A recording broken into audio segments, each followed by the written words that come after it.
শীতের সকালে গরম গরম পরোটা কার না ভালো লাগে। আবার যদি সেটা হয় গোলা পরোটা, তাহলে তার কোনো কথাই রইলো না। গোলা পরোটা হয়তো সবার প্রিয় না, কিন্তু আমার কাছে খুব প্রিয়। তা আসসালামু আলাইকুম বন্ধুরা, তোমরা সবাই কেমন আছো? আশা করি খুব ভালো আছো। আর আমি আলহামদুলিল্লাহ অনেক ভালো আছি। শীতের মরশুম কম বেশি সবারই প্রিয়, কারণ এই শীতে গরমের ঝামেলা নেই, কারেন্ট যাওয়ার কোনো ঝামেলা নেই। কিন্তু এই শীত জুড়ে রয়েছে আমার ঝামেলা, কারণ এই শীতে আমার জ্বর সর্দি কাশি লেগেই থাকে। তো পরোটা বানানোর পর আমি একটা ডিমের অমলেট বানাবো। সাধারণত ডিমের অমলেট বানাতে তেমন কিছু একটা লাগে না, তাই আমি কড়াইতে তেল দিয়ে একটু সামান্য লবণ দিয়ে ডিমটাকে ভালো করে ফেটিয়ে কড়াইতে ঢেলে দিলাম। তোমরা হয়তো ভাববে ডিমের অমলেট আর পরোটা বানাচ্ছে, তাও আবার ভিডিও ছাড়তে হবে।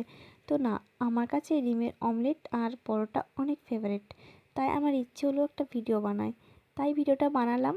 তো ডিমের অমলেটটা দেখে কিন্তু আমার এখন